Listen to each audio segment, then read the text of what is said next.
अब जो हमारा ये सत्र है कि भारतीय न्यायपालिका को प्रभावित करती जातिवादी सामाजिक व्यवस्था, अब इस विषय की प्रस्तावना के लिए हमारे बीच बामसेफ महाराष्ट्र के जो प्रदेश अध्यक्ष हैं माननीय सदावर्ते जी, मैं उनको रिक्वेस्ट करता हूं कि आवें और इस विषय की प्रस्तावना रखें। सदावर्ते जी।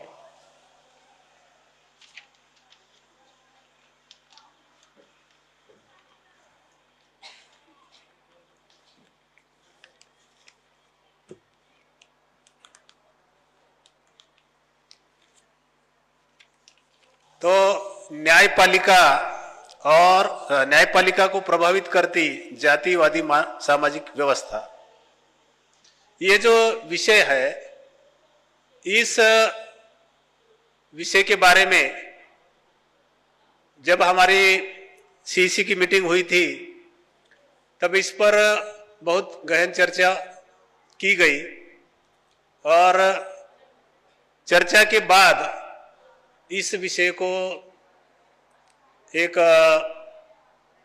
इस प्रकार का स्वरूप दिया गया कि न्यायपालिका के बारे में आप सभी समाज में किस प्रकार से बामसेफ का रवैया है, बामसेफ किस प्रकार से न्यायपालिका की सोच को समाज में सच्चाई प्रस्तुत करना चाहती है।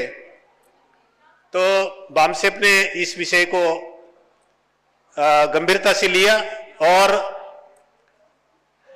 न्यायपालिका के बारे में अभी बहुत सारे प्रश्न भी हमारे समाज में फिलहाल उठे हैं।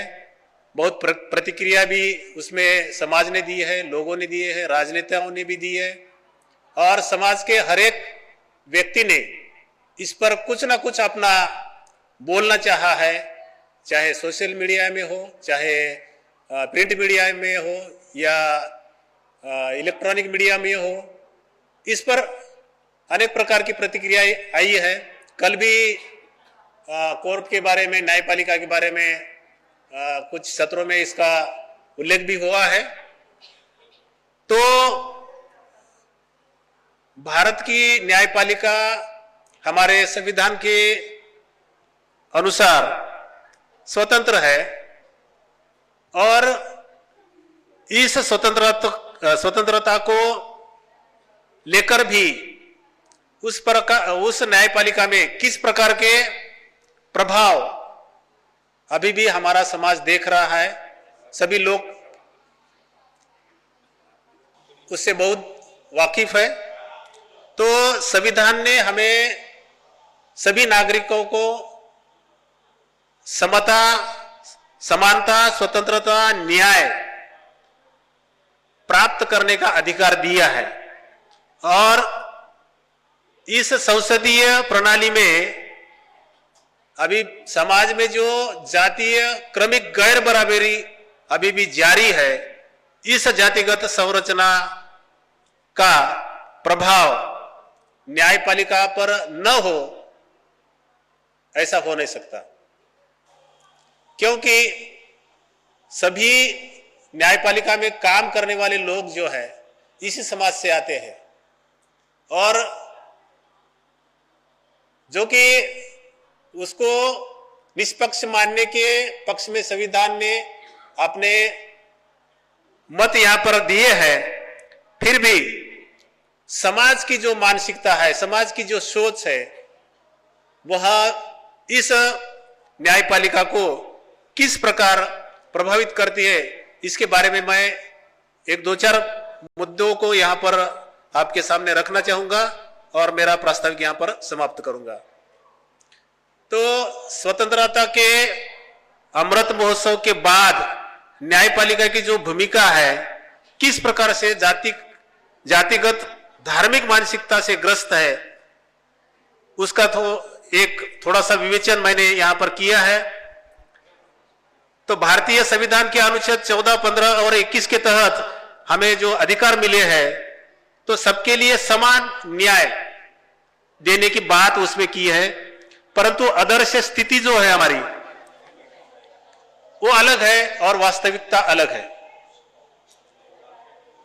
तो सामाजिक वास्तविकता में बहुत बड़ा अंतर हमें दिखाई देता है। यह अंतर जातिगत मानसिकता व्यवस्था और जातिगत धार्मिक मानसिकता के कारण उत्पन्न हुआ है और यह भारतीय समाज का एक महत्वपूर्ण हिस्सा रहा है। अभी 5000 वर्ष से हमारे समाज में जिस प्रकार से जातिगत व्यवहार हमारे समाज में होते हैं उसके बारे में आप सभी जानते हैं और हम सब इसका अनुभव भी ले रहे हैं। तो भारतीय न्यायपालिका को अभी दुनिया में संविधान के माध्यम से बहुत अच्छा माना जाता है, फिर भी वास्तविकता जो है इसके बहुत विपरीत है। न्यायपालिका के जो अनुच्छेद है वह है 124 से 147 तक सर्वोच्च न्यायालय और अनुच्छेद 214 से 231 तक उच्च न्यायालय, इनको स्वतंत्रता की गारंटी दी गई है। वे अपना जो भी न्यायदान का कार्य करते हैं उसमें उसे स्वतंत्रता की गारंटी दी गई है।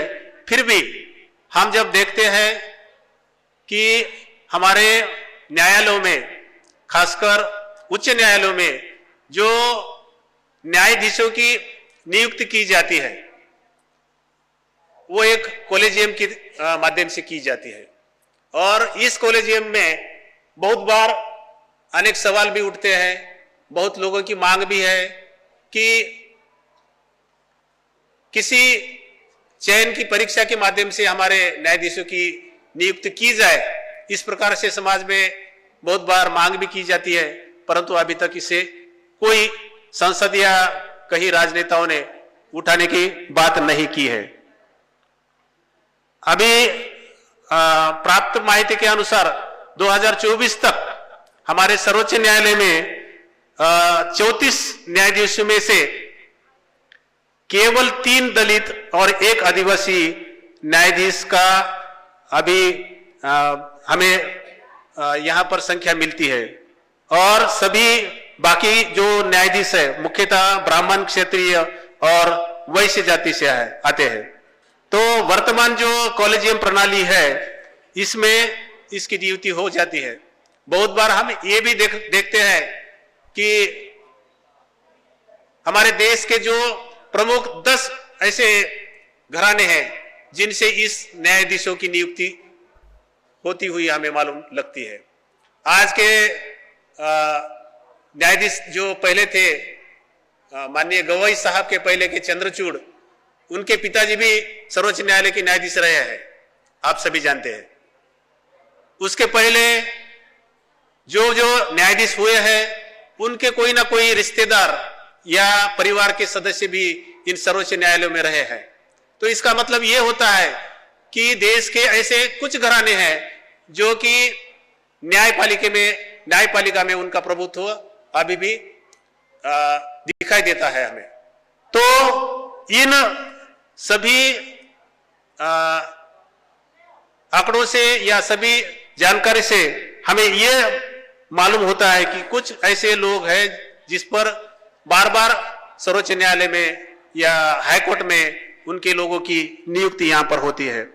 तो आगे जब हम न्यायपालिका के फैसले के बारे में थोड़ा सा देखते हैं तो 2018 में माफ कीजिए, एक इसके पहले भी फैसला था 1992 का इंदिरा साहनी का फैसला था। बहुत बार इसका जिक्र हुआ है, बहुत इसमें ये भी हुआ है। तो इसके बारे में सब जानकारी आप सभी को